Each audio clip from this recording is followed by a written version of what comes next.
Hello, everybody, and welcome back to the Byzantian Brewscast. I have a cup of tea, and I'm here with our co-host, Byzantia Dev.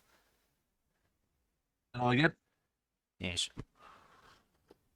We do not have a cup of tea. That's important.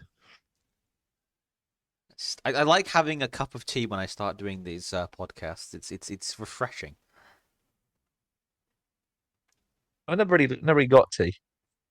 Really? Huh. Worth coffee if we're gonna have something like that. Fairs. It's I not for the taste. It's just for the caffeine. yeah, I have a very northern upbringing, so tea is like the solution Ah, to fair enough. every problem. It's like, oh, you've fallen over, cup of tea. Being bullied at school, cup of tea. Your arms fell off, cup of tea. Arms falling off.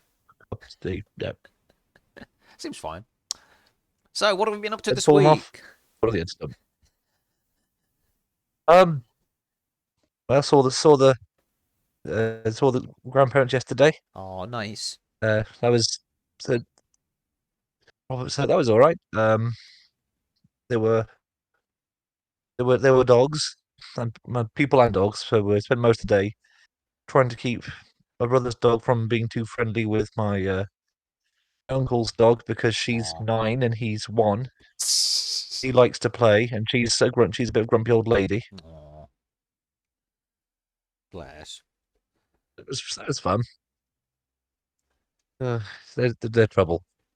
That Hmm. was all right. Then it ran a D&D session by night, which is decent. Cool. How's your It group getting improvise a on? bit, which I don't normally like. Uh, what's up? Sorry, my signal's a bit rubbish. How's your group getting on? Oh, they're getting on. I'm having to reevaluate my plans so I can level them up a bit. Ah. Uh, for the final encounter, which I made to be mean. Hmm. So I'm not so subtly giving them fancy new gear and stuff. Ah. It's You like, know. oh, I wonder what's in this chest. Oh no, I think I gave it away as like a part of a social interactions. I don't. You know, it's really hard to put social interactions believably into a dungeon, Yeah. as I keep finding out. Yeah. But I found a way. It's a bit cliche, but I designed like like imagine the world's cheapest looking carnival. Hmm. Because this is meant to be happening in like a city which is underneath a castle, and the whole place is horribly diseased and cursed. Oh. So it's meant to look like that. Um, so that was my justification for having an excuse for an axe throwing booth and stuff like that. The prizes being like really interesting magic items. Ooh. So that was my veiled excuse of saying, "Oh, my players aren't another right kind of gear yet." Hmm. I know. I have an idea. Without completely breaking the plot, the momentum of the plot, which admittedly has always been get to the bottom of the dungeon, but they're just Yes. not high enough level yet for a Hmm. CR10 anything. So Oh. yeah, I'm just giving them a fighting chance at this point. They will get there, Good. hopefully. If they don't kill each other first. 'Cause that's the problem I find more often than not. They fight Yeah. each other sometimes more than yeah. It's all banter, but yeah. Well, that's Understandable. that's what you get when Brett gets into character. He's very good at it, but Yeah. he makes very interesting gamey characters, which I love as a DM because there's always something new that he will do that I didn't know you could do that I will then do to someone else. That's true. He is the best teacher in perhaps the weirdest way possible. Oh yeah, yeah. Yeah, how was your week? Good. So I've been doing more Candy Crush and stuff, but I've also been like cleaning up a bit. So I finally did some Yu-Gi-Oh sorting over a couple of days ago. I have stuff that go in my master set and things like that. Um, Remembering some of the weird rare cards that I have in my collection was quite fun. Like I apparently have some duplicates of some old cards, as it turns out, and they're quite nice old cards too. But it's just I didn't know I had dupes. I've got things like Ancient Fairy Dragon and things like that. And I was like, oh, that's interesting. Oh. and I'm now wanting to get back into like finishing some of the master sets because there's so many more sets that's come out since. It's like I want to actually finish a set before I move on to another one, please. That's fair enough. Yeah, I've been doing some cleaning up. I found my my piranha plant puppet as well, so that's very handy. What are you doing with that? Was that before the goose puppet? Was it? That was before. Yeah, this is pre Goose era. The plant. So I have to What was it? Was the break piranha him plant, out. wasn't it? That would have been Alex's campaign. That's going back a bit. Yeah, yeah. So I picked it up because it was in Forbidden Planet at the time, and I think the DLC for Piranha Plant in Smash had just came out, so it was absolutely perfect time to pick up a Piranha Plant puppet. Anyway, yeah. So there's a lot of like, Yes. oh, I didn't remember I had this kind of moments. Oh, the other thing as well, you were at a banquet today, I heard. I was going to, but that kind of got.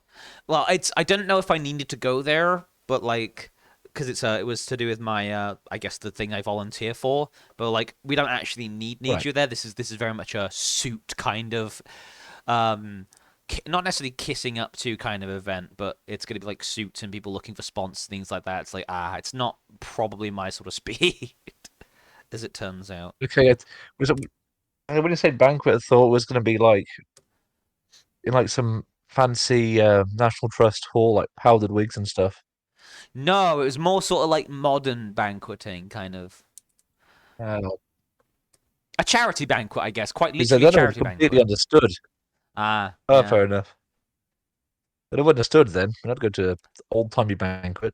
Mm. Man, that's been my week. Yeah. Um, there's our schedule. What's the book say? What does the codex say? Where does the Are we There it codex is. compliant, or are we? Yes, like the Ultramarines, we make sure we're compliant to the codex. Right. Don't So we deviate ever? That's not allowed. don't ever deviate from the codex, except we do all the time. We're like I don't know the Lamenters. We try, but doesn't doesn't usually work out. So, what do we have for tabletop book club this week? I picked out something more recent. Ah. Or it's from the second edition from Frostgrave, which Mm-hmm. is a game I quite like. Not around to playing it, but I think it's really cool. Short of it is you you need to have a small warband, which consists of a wizard, their apprentice, and a load of hired mercenaries and what have you. Basically, it's like a proper little skirmish game. Mm-hmm. It's really cool. Sometimes it's really basic, like just get the most get the most treasure or objectives or what have you. Sometimes it's just kill each other, but there's loads of really cool little things they throw in to make it a little more interesting. You'll be like, because all these scenarios are based on a place Yeah. in the lost city or around the frozen city. Mm-hmm. But sometimes it would be, oh, you'll buy a crypt. So every turn, there will be at least one skeleton will enter the board. So you have to deal with that. Ah. Because you can only activate one unit at a time. You have to really think about what you're doing Mm-hmm. and how you're going to actually get round to achieving objectives and not get lost in fighting things sometimes. Yeah. It's a really good little system. This one's all the wildwoods, so it's all about the stuff around the frozen city. So it's got a lot of different types of ground terrain, Mm-hmm. um, different terrain effects. It's got two different campaigns in there to run through. They're quite Nice. good. You can play with three players in it because there's a lot of unofficial third player parties that are just like the factions that are already there. Mm-hmm. Like they have every book's got their own new. It's really cool. Every new book adds at least one new monster type or something. Yeah. So there's always something we get. It's like 20 quid a book as well, Mm-hmm. thereabouts. It's really decently priced. Every called Rangifer. They're a bit like reindeer people. Yeah. They're basically they sometimes they show up in some of the games as like a third party. Their entire thing is they really hate undead. It's, so there's a couple of missions like that. Whole skirmish is set like around the swampy area. Uh-huh. Stuff for wooded, like, thick forests as well, deep snow, all this stuff that makes the game a little bit more dynamic than just to two factions have had a bit of a scrap. Just having a bit of a thrash, you know. Literally, that yeah, I think it's a really good little system because it doesn't take much to explain the background of why the fight's going on. Mm. There's always a reason for it beyond you just don't like the other guys. Um, Yeah. All the objective is just cross a river, and it'll be kind of hard to do it, or you might need small boats to do it, or it's just really well developed little simple skirmish game, which I've been swearing by for quite a bit now because it's just Nice. really a good read, and it's good for D&D as well because to consider, especially open world travel, Mm. which normally it won't be the easiest thing in the world. It's like crossing rivers, trying to navigate through forests, Yeah. swamps as well. It's marshes. It's all this cool stuff. Also, loads of weird demons and there's beasts like so like the Rangifers. They have their own shamans. Nice. There's a lot of phase cats, weird insects, lots of aquatic stuff. There's lots of like inspiration here. That's also not to plug them, but the miniatures range for them is very very good. Ooh. Um, if you like weirder undead or giant terror birds and stuff like that. Um, Also, you actually now think on it, you like your constructs, don't you, I Jake? do. I do like my constructs. They They are. they do have some interesting looking construct minis as well. Hey. Um, that's yeah, they're definitely worth a check out. Mm.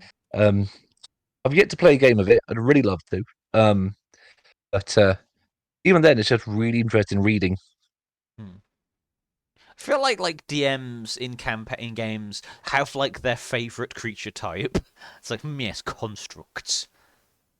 All mine's beasts. You just make 'em new animals all day. Nice. So the book that I have is actually part of one of two, I guess. So next week we'll do the next one. The Oh, Starfinder Game Master's Guide, because I finally dug out my Starfinder like starter kit. So, ooh, I like how on the very first page, on the like literally the very first sort of the inside the cover, it has a dungeon. Like it already is telling you a dungeon like way before anything else. Like, oi, this is what you came here for. Look at this. This will whet your appetite. this might be a weird case of we both have read this book because I have that starter kit too. It is a good It's not starter half kit. bad.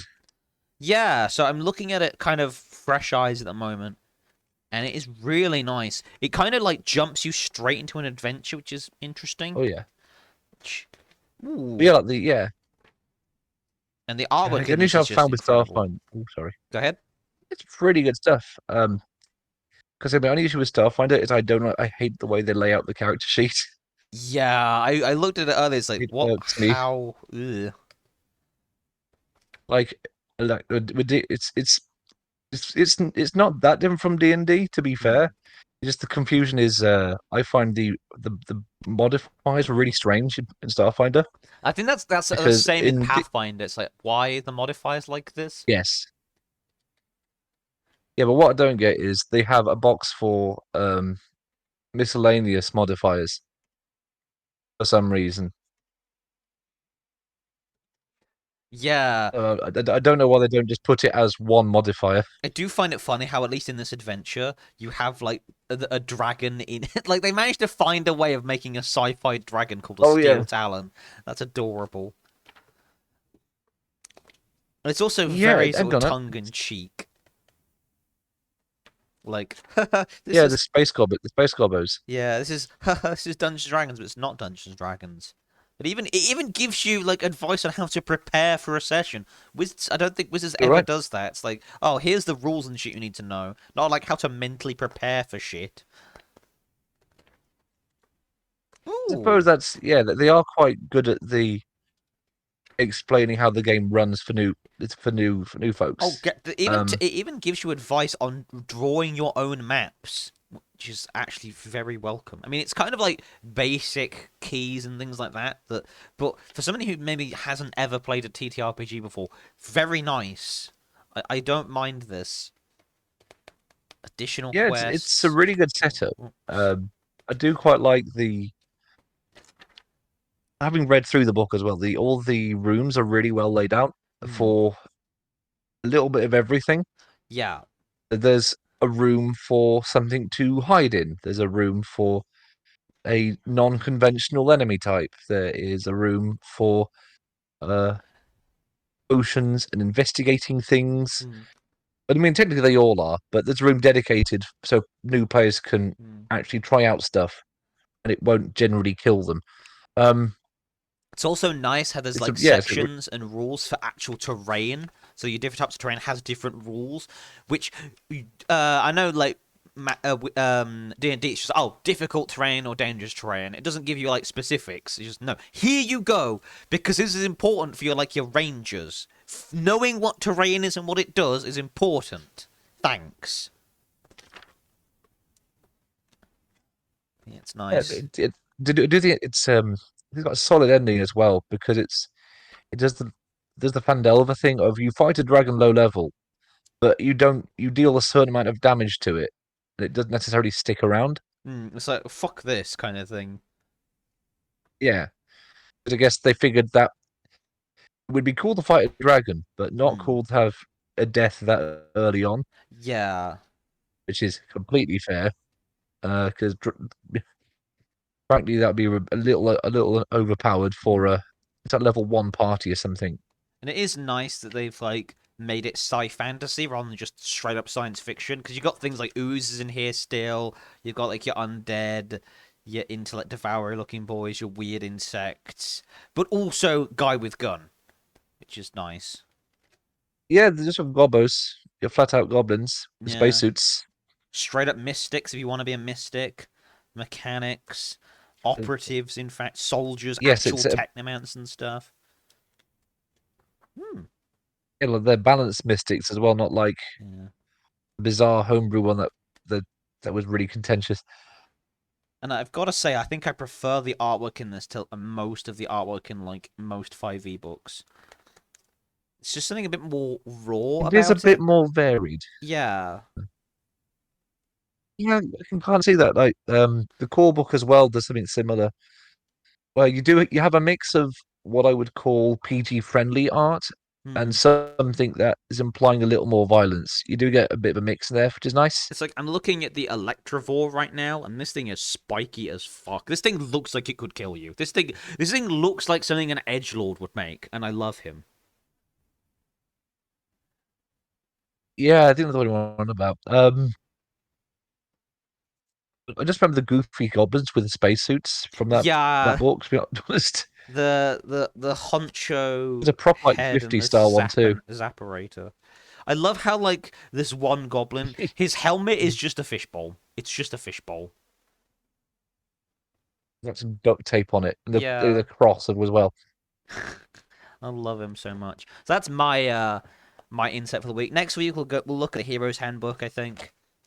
But this week, the Game Master Guide for Starfinder. I really want to play this and see what it's actually like, but I feel like I want to play it I've first been before I trying write to anything. get into it myself.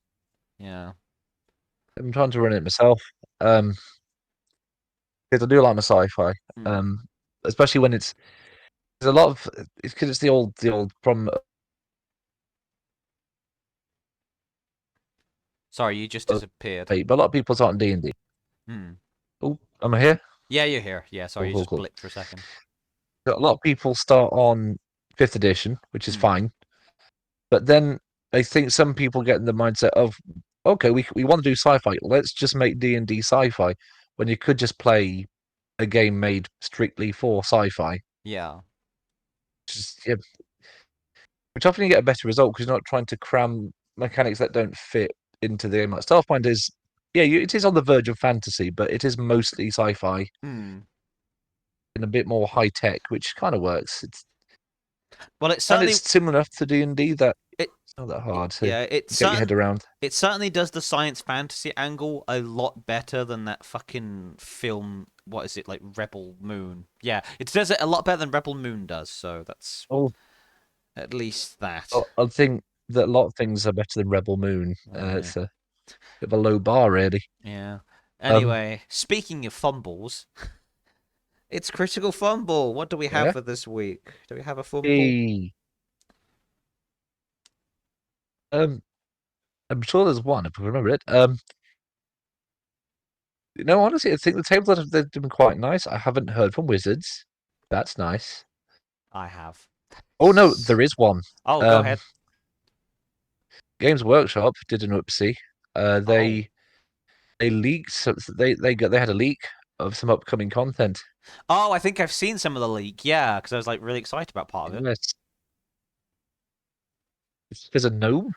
Yeah, there's Yes, it's the very weird. gnome. Yeah, amongst other things, the gnome Blood Bowl team got leaked, and there's a goose in it, and I'm very happy. I'm probably Yep. going to And wind up it's buying and books just yeah, for the just for the goose. it's a proper garden gnome too. Hmm. Red hat and everything. Just ooh. Um, and they've also done a. I know someone that wasn't exactly thrilled with this leak, but I'm really glad that there is a confirmation that they're working on a codex for just for Kroot. Hey. One of the Talbots. Yep, just the Kroot, which I've been saying would be really cool for some time. So I'll be Hmm. looking into that. Nice. Assuming the miniatures aren't like too fiddly to assemble, I will be looking into that. Hmm. Uh, so that's I'd say that's Games Workshop. Any big corporation hates a leak, but that's like a especially when they do so much of the rumor mill by themselves as well. Yeah. I guess they hate people stepping on their toes. But my critical fun for this week. I keep looking and I keep finding stuff. I'm just gonna send you. I'm gonna PM you a picture and you guess what the problem is. Or the Wizard again.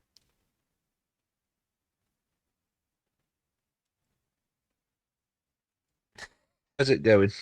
There you go. It's going. I'm PMing you it. So look in your DMs. Oh, right, wait. Oh, I So. see a Hawaiian shirt with dragons on it. Yep. A couple of them. Uh huh. Let me have a look. Let me have a zoom. Oh, I see beholders. Must be that. Uh, okay, there's the dragon there.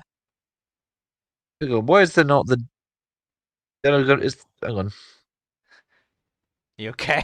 There's several things it could be. Not sure what you're poking at, to be So honest, though. I'm poking at the fact this is an official Wizard of the Coast D&D product that no one fucking asked for. It's like, oh yeah, this is a. Well, I thought it'd be like, did they forget the branding and logo? But Oh no, no, it is. yeah, I it's imagine the more. D&D playing group. Yeah, it's Sorry, more Harry. I'll just. carry on. It's more just a. No one asked for this. No one. I don't think anyone's going to be walking on a beach wearing this. And second, apparently this is for the 50th anniversary of D&D. Like, you could have given us any product. You could have given us Dark Sun. You could have given us cool minis. You could have given us a nice dice That would have set. maybe come Or running right back. literally anything that isn't a pair of Hawaiian shirts. But no. Yeah, This is good. your fifth. This is your big fireworks display for your 50th anniversary. Two Hawaiian shirts that no one will Yeah. wear because I was about to make a horrible joke, but like, because they don't come in extra, extra, extra large sizes. And secondly, no one is wearing these on the beach. People who play D&D are not the sort of people who generally wear Hawaiian shirts. We wear hoodies I want and to. we wear Yeah. oversized t-shirts. I want to study on the number of people that play Dungeons and Dragons a lot and also wear Hawaiian t-shirts a lot. Yeah. Also, That's somebody in the comments has it's a niche, mentioned. it's a niche audience. Someone said So bronze dragons for the Aloha shirts, Yeah, not an ocean dragon. Bronze dragons, not like famous for being at the actually desert, not the beach. dragon turtle, maybe Yeah. copper Also, dragons, maybe. it gets worse Yeah. apparently. They're Oh, gonna. what's the price tag? Yeah, I've just seen that. I think it's $120 for a shirt. Yeah, Persian. No, no. That's much. I don't like that. Oh, at least you get free shipping I like how it's. on $125 Oh, it's nice. plus purchases and 30-day free returns. Yeah, everyone who buys one of these is going to return them in 2 days, probably, after they realize how much it fucking costs them. Yeah, Gift options. like how you were saying, like it could have been anything. Yeah. That as if it was ever going to be Dark Sun. Like, I like Dark Sun to death. But if you want I something doubt they'd never touch that it. people would spend $120 on. Give us like a giant statue of like, I don't know, fucking Minsk and Boo or Baldur's Gate Drizzt 3 or something. Yeah, something, a really or big, Minsk.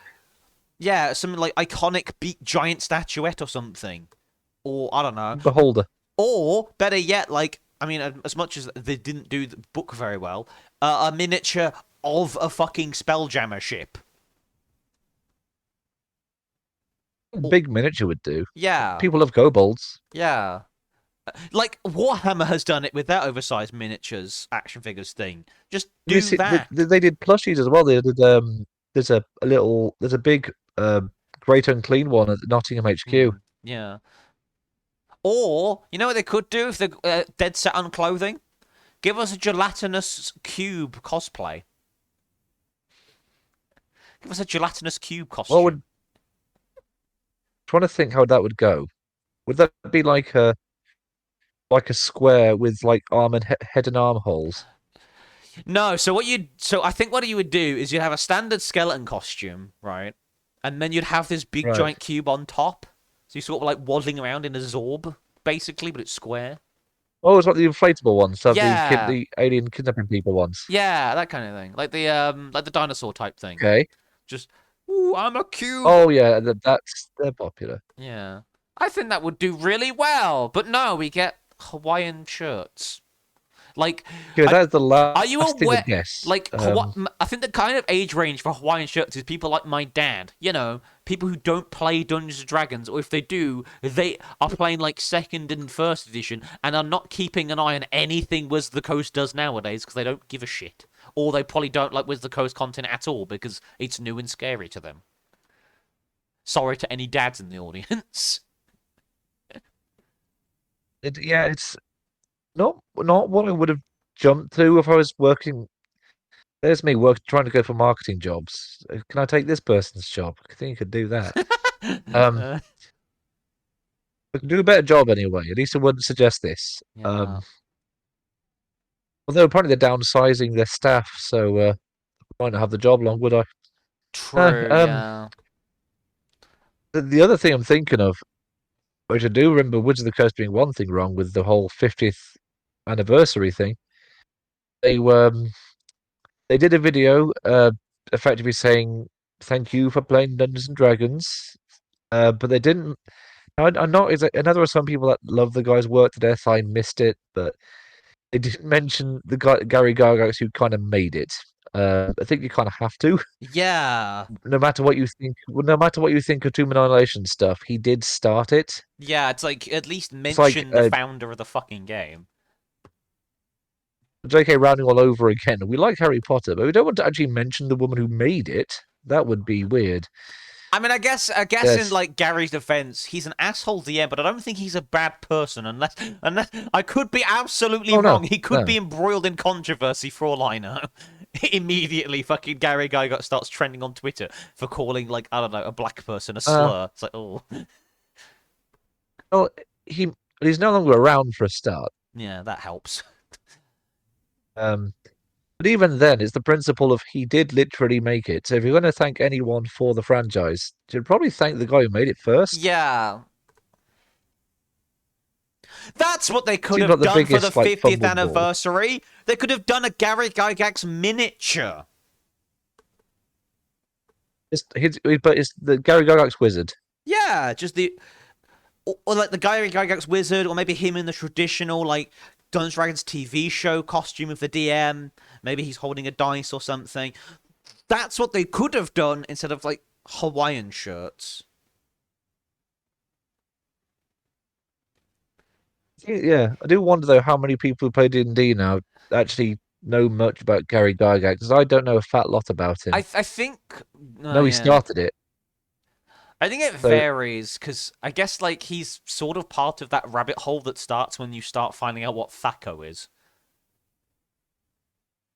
yeah, I, yeah, he does. He has a bigger appeal to an older player base. Mm, Gary Gygax and his son as well. yeah, Same kind of thing. Um, yeah, it's the whole 50th anniversary thing has kind of been a fumble by itself, really. yeah. Um, I think, although another another thing, I think the in that video they did like a compilation of actual play podcasts and stuff, which is Oh, what you'd expect.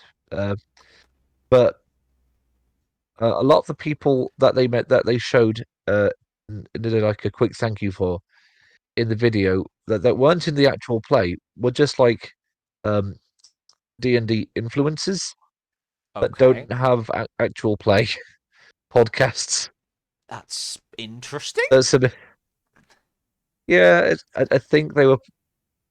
Yes, I think what Wizards of the Coast considers to be people critical to the brand are not what the players think are critical to the brand. Apparently, Yeah.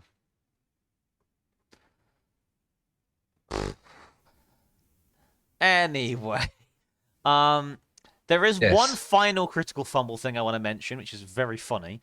It's not yeah, even a fumble; it's just more of a accidental joke. So they've released some of these stuff from the new Magic set, Thunder Junction, and did I okay. mention the new Oko last week? The You if you, mentioned it briefly.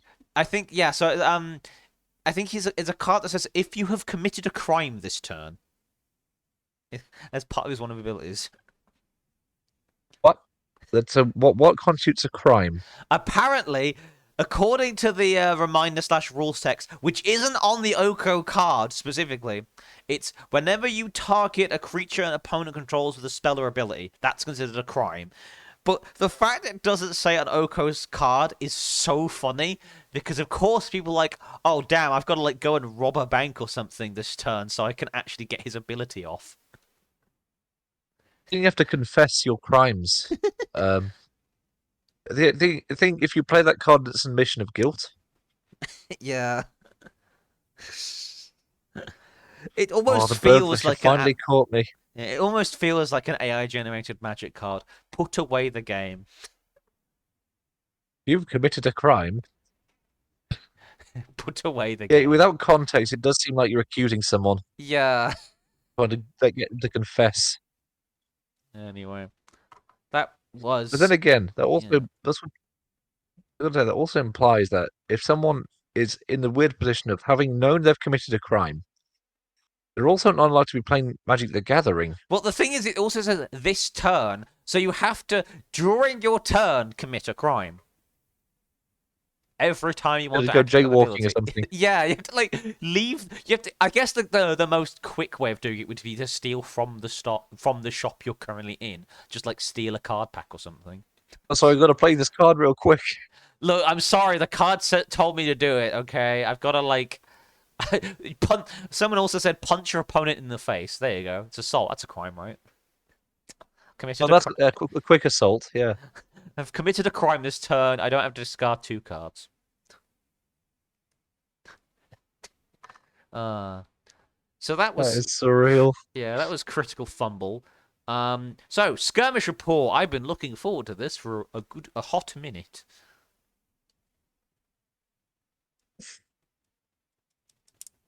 Uh, this will be this will be the Kilting game, wasn't it? Yes.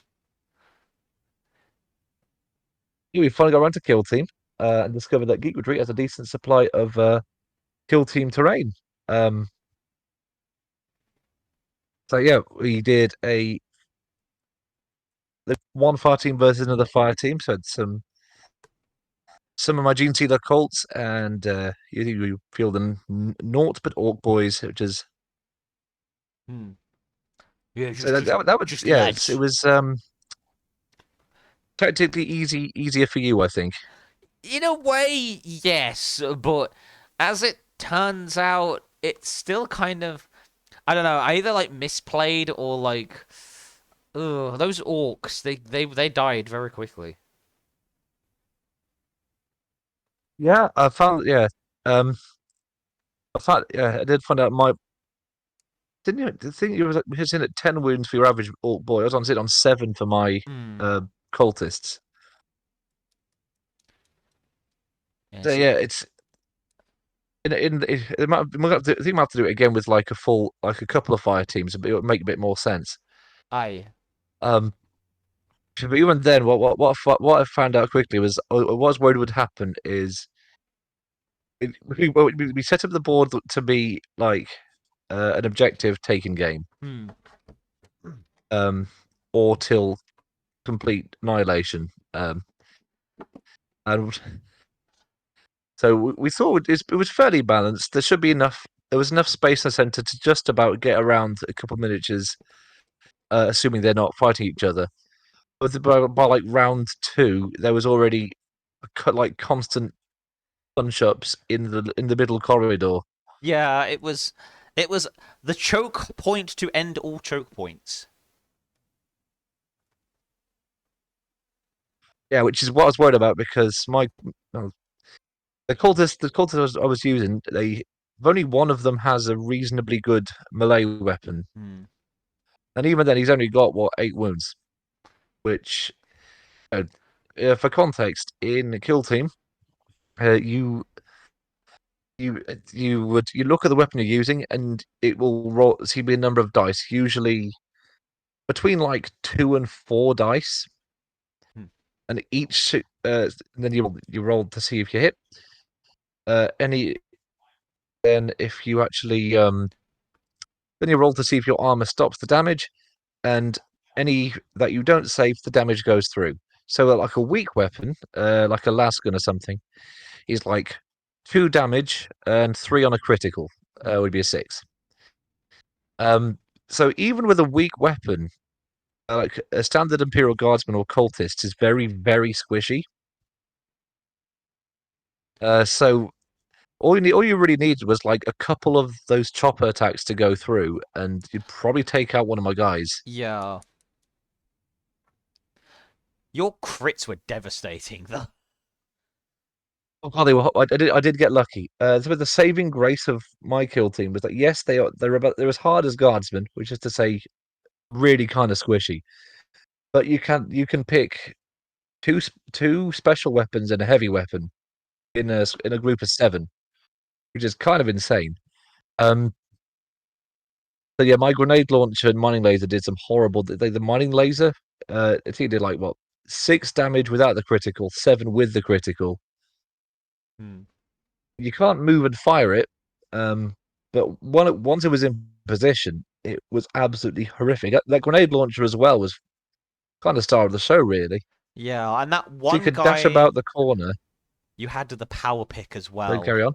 The power pick guy that did so much damage. It's like, oh, the power pick guy like finished off at Give least him a two of my power guys. weapon and a pistol. Hmm. Um, he does what 4 damage, normally 5 on a critical. Yeah. And I think it's -1 on the armor save as well. And I think with its Orc Boys, it's 4 for your leader, but Yeah. 5 Fight. standard. Yeah. So you need a 6 to not take. And they usually hit about what like after 4 attacks, I got at least half of them as well a lot of the time. Yeah. So it was like, and that guy's just insta killed. Oh. So it doesn't matter if you have 10 health. You're just insted. Like, ah. That's. I think that's possibly The why as saving well. grace Gene Stealer yeah. cults are just better because in the instance where you get like insted, whether you have 7 or 10, it doesn't matter, it seems. What matters is numbers. Yeah, with a fighting of five, it's a bit. Yeah, what matters is Yeah, troop numbers. Because if you're taking 10 damage as an orc, you're dead. If you're taking 10 damage as a, I don't know, as a Genius of the Cult, you're probably dead. So it's like either which way, if you could deal 10 damage, doesn't matter what they are. Unless they're a leader, they're probably dead. What matters is actually having quantity of people that can basically not yeah, die in one hit, yeah. and because there's two I people think instead of the one. only, I think the only kind of teams that don't have that problem is all the Space Marine stuff, Hmm. the Chaos Space Marine stuff. Aside of that, you're looking at 8 wounds as standard. Yeah. So at least it's pretty. There's a lot of universally squishy teams out there. Hmm. The old boys is a funny one though because I think the old R teams to get five per fire team as well, Yeah. but they get the advantage of they're really good at shooting. Hmm. And again, the Dark Eldar as well, a pretty nasty team because they get quite a nice pick of horrible special weapons Yeah. that make them really good at range. And it's sort of okay because they with the Dark Elder, they're all wearing knives, so they're always having some sort of knife on them. Hmm. With the orcs, I think if well now we know to make the board, you have a make the board a little wider. I think Yeah. you'll have a bit more luck, and with 10 orcs on the board as well, Hmm. Two squatty I boys. think you'll have a lot more fun. Yeah. Um, I forget. Did you pick a heavy weapon for the team? I did. I had a heavy gunner, but he didn't do much because he immediately took 6 damage, then went to cap point, then towards the end missed his shot and then died. He didn't. I don't think he actually dealt any damage. It was a bit unlucky because my turn one plan was due to course have like this something called the Weber, which isn't so far as a weird like sharp spiky web thing. It's Hmm. very weird, very cool. It doesn't do a lot of damage, but in Kill Team, it because you have like a limited number of action points per unit, Hmm. which is basically how many actions you can take on a turn. And if you roll a critical with the Weber, Yeah. you only deal 2 damage, but they lose 1 action point for that Hmm. turn. So you can force units you don't like into really difficult positions of do you move or fight or shoot or whatever and Yeah. risk getting shot at or move away and do nothing with that unit the rest of the turn. Yeah. It turns out orcs are really good at holding choke points, but are really bad at getting shot at. Which I I guess will makes say though, sense. also though I was rightly worried about it, but your knob was orc knob, I have to say, Yeah. for the um non-British Warhammer playing crowd. That was a horribly effective unit. That Hmm.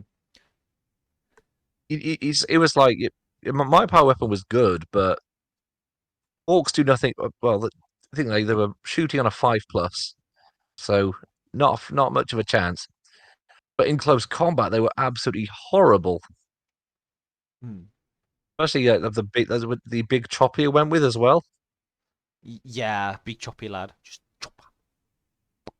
Yeah, so you did. Yeah, so all you needed was like, what did you get 5 attacks from as well? So you only need like one or two of them to go through, and you could pretty much wipe out any single member of my team, Hmm. which was not, with the rolls you need as well as kind of 2+, would not have been difficult. Yeah. This is bonk. Ah. I do want to try like some of the Yeah, other like knob weapons though, because so, I think you said the power claw has like the similar effect to the power pick, where it just goes like fuck your armor save basically, which might be better mathematically. I don't know. does slightly more damage as well, Hmm. and you can also use it with a pistol if you really want to rely on shooting for some reason. Yeah. Yeah, so the ending was a bit weird because when it comes to points, you absolutely won. Yeah. I just got Um, annihilated. I was also looking whether I was supposed to have an extra boy there because the ruling on the ruling on Wikipedia and on the PDFs is about as clear as mud as to how many is supposed to be in a team. I've seen some Reddit posts say 5. Some say that the Orc Knob is in addition to the 5, and others say that the Orc Knob and the Specialist are in addition to the 5. So I don't bloody know. It's a little cryptic. Um, Yeah. yeah, it's say by points you absolutely thrashed me. To be honest, but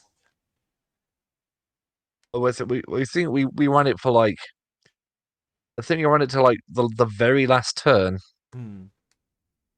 and it was a case of either I get lucky and wipe out the last remaining orc, Yeah.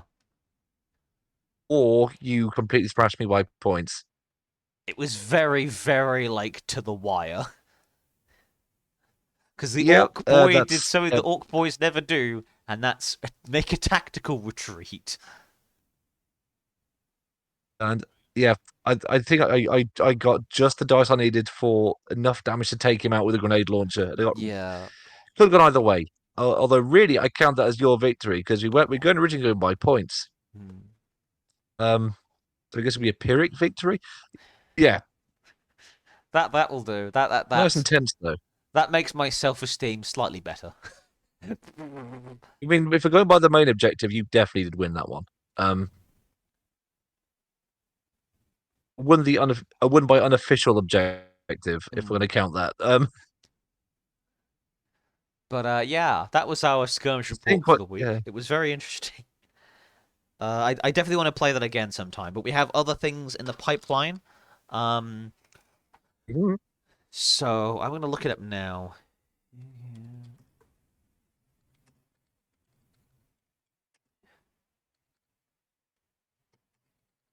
Okay, I'm looking this up. So, what things got reprinted? Okay, so we might be doing some classic Yu-Gi-Oh stuff later, and the sets that are legal for this are Legend of Blue Eyes White Dragon, Metal Raiders, Perfect. Spell Ruler, Yeah. Pharaoh's Uh huh. Servant, Invasion of Chaos. Yes, I think there's six. One, two. Hang on a minute. I think it's five Of a reasonable sets. collection of all that. Yeah. That's fine with me.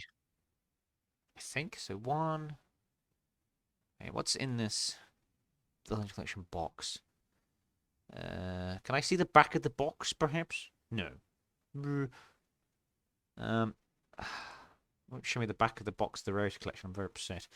Yeah, so 5 set. Yeah, it looks like five sets. So Legend of Lies, Spell Ruler, Metal Fine with Raiders, me. Pharaoh's Servant, and Invasion of Chaos. Those are the only 5 sets that are legal for this challenge. If you need to look at what cards are available in those sets, all the information should be available in Yu-Gi-Oh!pedia. I will see you in 2 weeks. Well, that would be fun. Because you actually you know what's in it to be fair because you picked out some of the cards, but Hmm. you found and made a really authentic OG pumpkin deck some Yeah. months ago for me, which is very nice. I've Re- been to yeah. I have I have added a few things to it Hmm. to make it even better at making pumpkin do his job. Nice. Um, So I will also say yeah, that that's any cards from these 5 sets that will reprinted are okay because I'm aware of things like Monster Reborn and Mirror Force being quite rare in these particular sets. So if you have a reprint of it, yeah, that's fine, as long as it was originally printed in only those 5 sets. that's fine. I mean, we've got some of the 25th edition anniversary ones, plenty Yeah, of that. because I feel like A, this is an interesting format, and B, if we were to just go, I'll just bring a deck and we'll have a duel, I would absolutely fucking wipe the floor with you. No offense. Your collection, likely. Um, Because I've been playing this for like nearly 20 years. so it would be in draft format then, I'm assuming. Not draft format, constructed, but only from these sort of. So it's like a limited format. It's a limited. Ah, format. fair enough. It's effectively like block constructed, effectively, what they would call it in Magic. The original OG block. I'm okay with that. That's could be. Yeah, will be fun. It'd be nice to because that was the stuff I actually remember half playing when I was a teenager. That'd be quite Mm. fun. Back when you had like when a 4-star 1,600 card was actually kind of insane. Yeah, the one that comes to mind for me is Ryu Kishin Powered, which was a fiend which had 1600 Yeah, attack and like 800 defense. Or Seven Colored I wouldn't Fish, associate that. which had like 1800, which Oh was yeah, huge for the time. that's a fusion though. Hmm. Was it fusion? I'm pretty sure it was a No, fusion. no, that's Rare Fish. Seven Colored Fish is an old monster. Okay, okay. Um, I would associate that era with Blackland Fire Dragon. That mm, was in like every starter set. or Hitotsumi Giant, like the first ever card to ever appear in the anime, which had 1200 attack for a level 4. I think he was a It Beast was Warrior Celtic though, which is Guardian though. That's yeah. So hilarious as well. Celtic Guardian, I think, in Legend of Blue Eyes was a super rare of all things, which I didn't really realize he was. wow. Yeah, That's I didn't even realize he was shiny when I pulled him. huh. That's how like used to them being common I am. I'm used to Celtic Guardian being this common card. It's like, wait, it's a super rare? What? But like Maneater Bug is a super rare in that set, which I guess makes sense. It is just a removal card. It I just love Manny destroys Tabug. things. It's sort of broken I mean, it's just like it's a flip and destroy. It's kind of Yeah. great. But I'm not quite sure what I'm going to build yet, because it's probably going to have to be either from stuff from my collection or I might do a Chaos Cards order to get a few pieces in. I recommend if you want to do the same. I'm not sponsored by Chaos Cards, by the way. They're just good for trading card stuffs. But I have an I idea in mind. So yeah, that might be yeah. worth a shout. Yeah, so do we have an Explorers Guild thing this week? I haven't actually looked online for Forgotten Realm stuff this week. I've been very busy. Do you have something to regale us with? And yes, I do. I yeah, I do actually. This is actually something of my own creation because I've been running it lately again, which has been nice after a little while.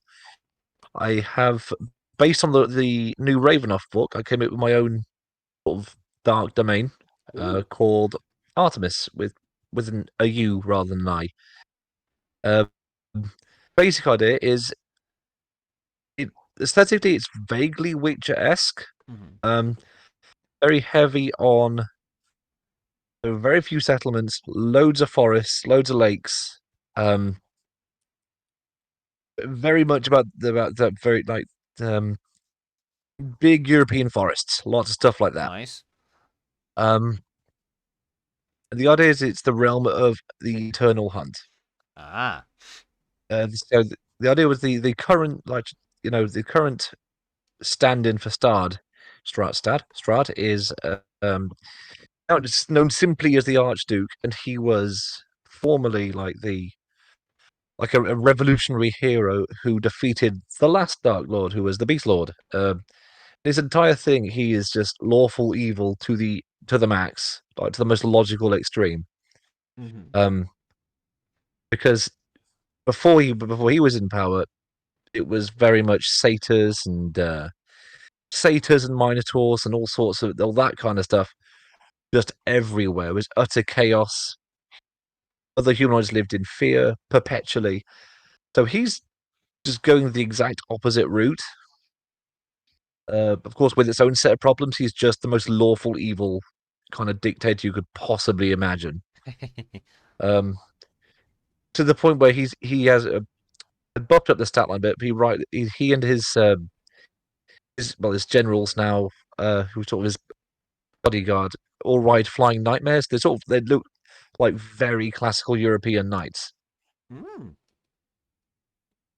Um, so yeah, it's most of the realm is forest or lake or Nice. there's mountain in the middle, but it's very uninhabited apart from the few there's a couple of city states and a few villages, but it's very untamed wilderness. But the whole tragedy is what the Dark Lord is trying to do is effectively impossible. He's trying to like tame just the wilds, and that's not really going to happen. Ah, Ravenloft is built on that kind of tragedy anyway, so that's the idea behind this one. And of course, because he's the Dark Lord of the realm, there are whispers of people trying to dispose of the new Dark Lord. And I'm sure this time it will go completely fine because, that's how it worked for the last one. Um, so I base it loosely on a little bit of The Witcher because that is something I do have a past interest in, but I really like a game called Northern Journey, uh-huh. 2021 when that came out. Now it's just a weird fantasy FPS game with really unconventional weapons. Its whole plot is your character gets a name. You're just going. So you're rowing down through a series of like streams and rivers, and your boat gets sunk, and you end up in this little village called Deadwell, Interesting. and you effectively get forcibly drafted into helping this very clearly some sort of druidess with an errand because she doesn't want to do it herself. And all the dialogue is really like kind of backhanded and just like it's like in a lot of games where you are the main character, but your implication is you matter and are important. Yeah. It's very clear in Northern Journey you were picked because you just happened to be coming by. You are not special. Ah, the Um, there's not the Dark all her Domain dialogues classic. it's all her written dialogues like that. Yes, it's quite fun. All the weapons are really weird. There's a lot of crossbows, Hmm. and the first weapon's actually a sling. Um, Okay. they all got their own mechanics. There's like three different crossbows, a sling, throwing swords, throwing axes. It's a lot of like mundane enemies, like giant dragonflies and bears and moose. It's really starts out very mundane but Yeah. atmospheric, and gets slightly supernatural at the tail end. But the game's really good at being atmospheric, and the soundtrack, or the poet example, that's really, really good. But it's really good at setting an atmosphere about just how big these areas actually are. Yeah. You really do feel like when the tense music is really ominous and just lonely sounding. Just hits this perfect mark for wilderness exploration. I really like. We're trying to channel that into this D&D realm. Because I do like my open exploration a lot. Hmm. Um, the only real deviation from that was the campaign I'm currently running, which is based on a mega dungeon that I'm very happy with, based on the game Fear and Hunger, which is a very, very dark fantasy game. Um, it's RPG Maker style horror. Oh. Very simple premise. You pick a character. There's a bit of you pick a few options based on your character backstory, and then you want to go into the castle of Fear and Hunger for some reason. Sometimes it's revenge. It depends on the character you pick. Hmm. Um, basically, you have to.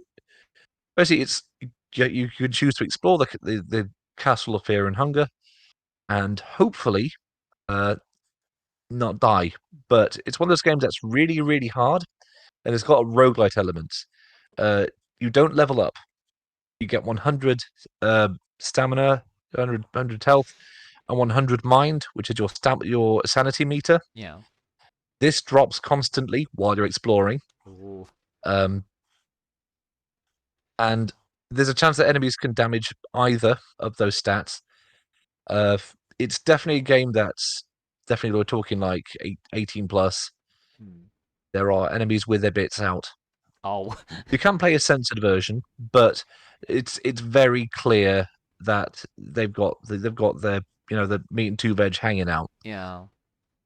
Everything is like so. Imagine it's just very very dark fantasy, but it is going out of its way to be really offensively dark, but it kind of works. Hmm. Anything. There's all sorts of weird side quests you can pull off as well that are just sort of there. Like you can find a girl just out in the dungeons. And there's a thing in there in the dungeon called the Human Hydra. It's like a big old ball of human bodies just Ooh. fused together.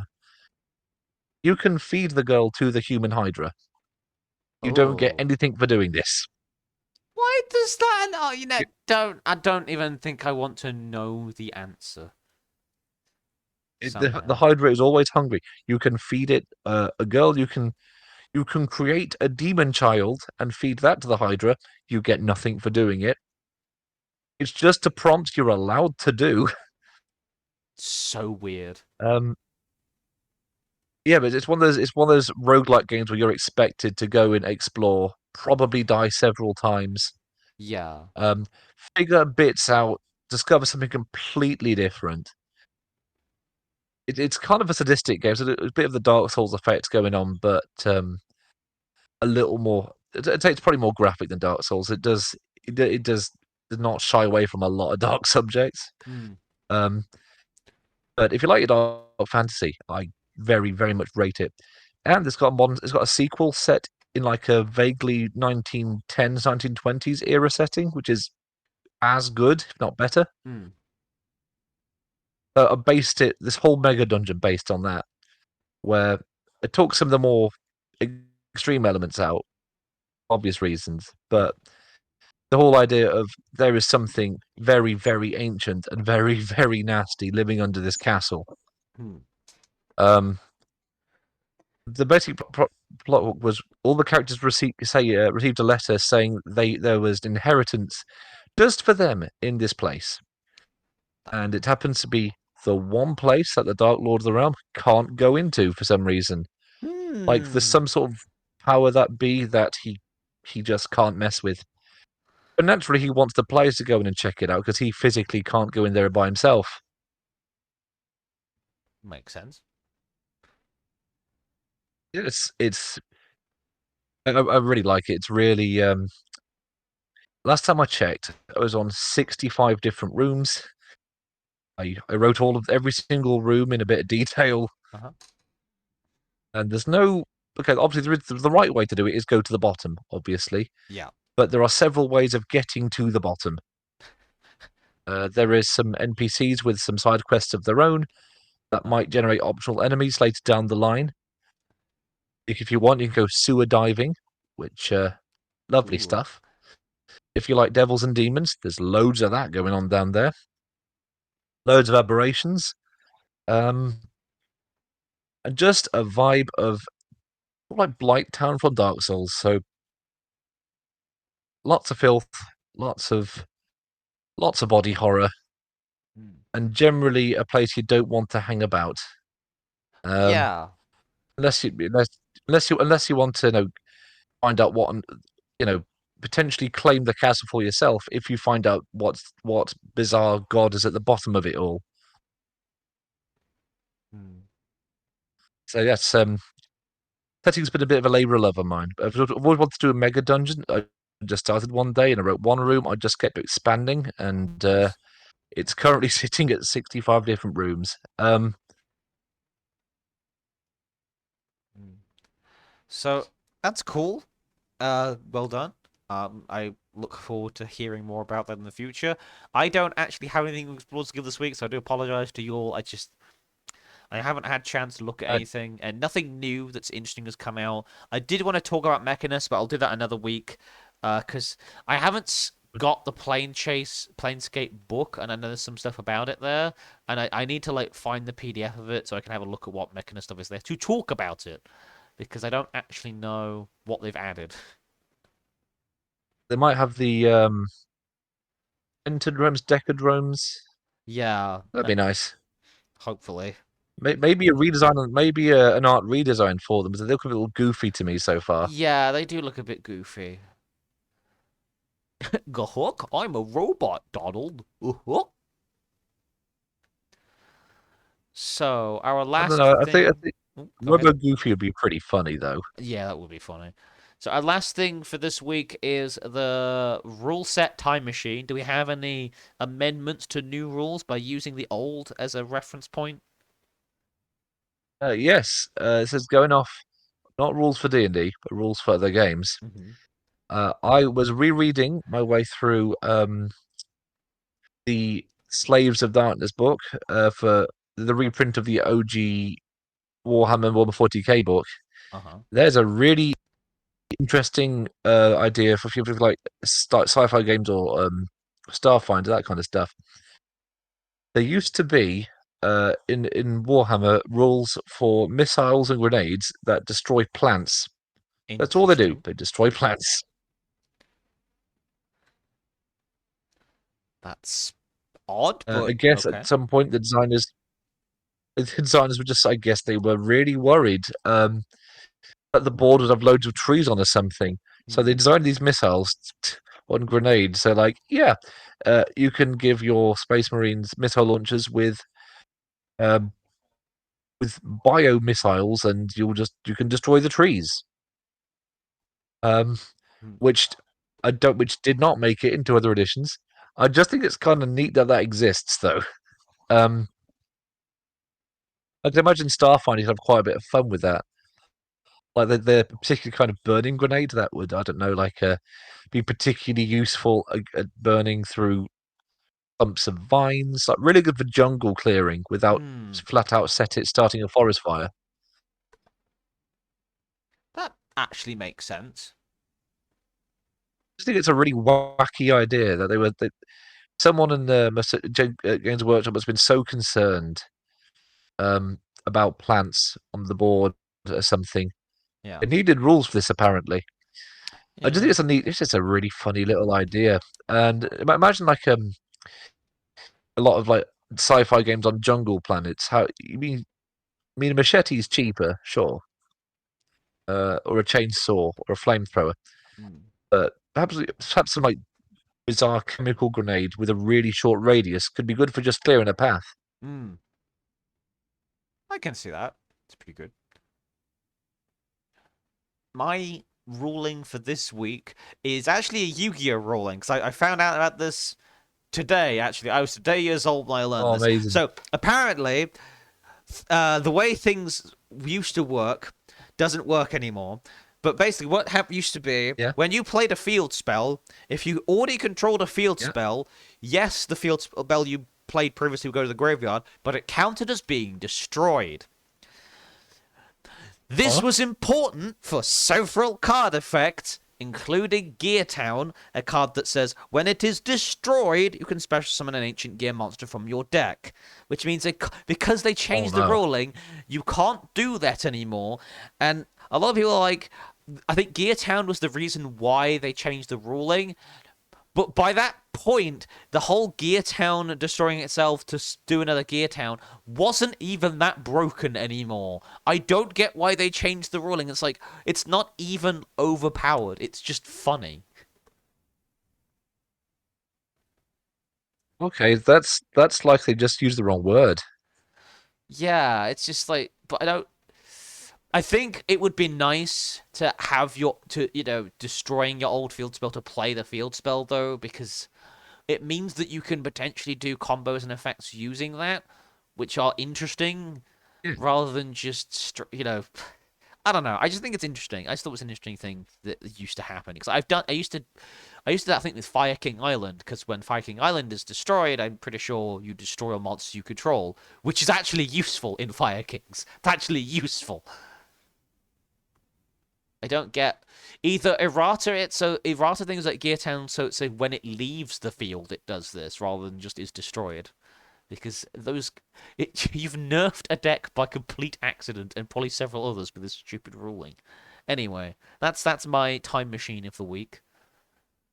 Uh, that does remind me that did you notice that they've done a re-release for they're changing how Umi works possibly. are they? Apparently so. I just caught that on my YouTube feed. I thought, oh, that's actually kind of odd. I know they've released several different versions of Umi over the years, cards that are treated as Umi while they're on the field, but I don't know about changing Umi itself. Because there is a legendary ocean, which counts as Umi, Yep. but it lowers the level of all monsters you control by one, including in the hand, so you can normal summon level 5s without tributing, for example, because they'd be level 4s. And I think there's Umi something the Forgotten City, which it doesn't give you an attack boost, but it says you can activate this ability. Your all water type monsters you control gain one level for every other water monster on the field for XYZ stuff. So there's been a few versions of it, but I wouldn't be surprised they're doing like a skill or something that changes how Umi works because yeah, that makes sense.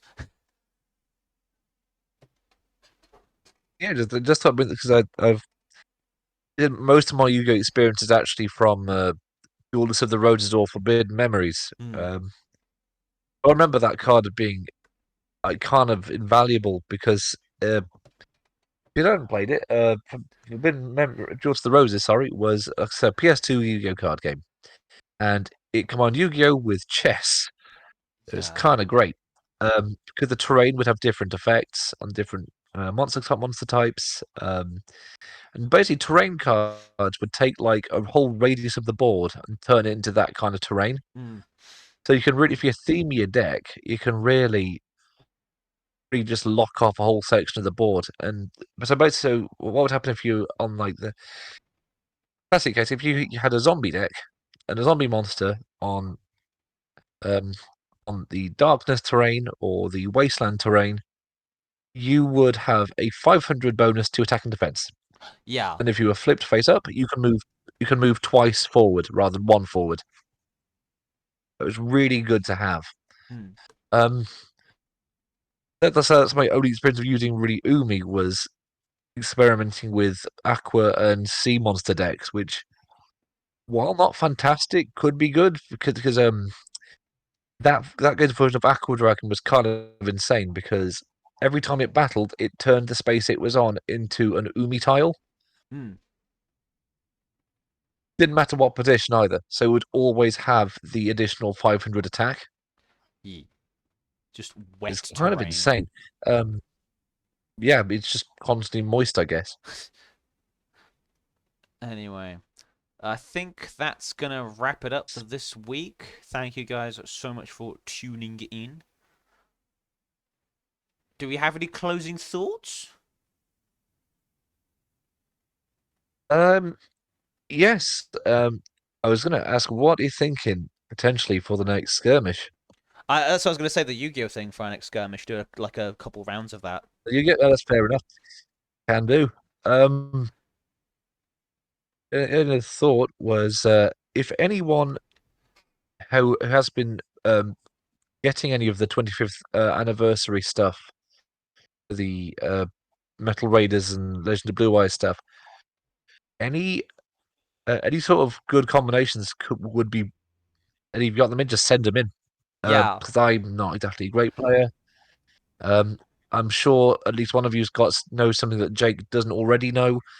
So just get involved and just let us know if you've even if you something as simple as that you've picked out or found something that's a rare reprint. Just let us know.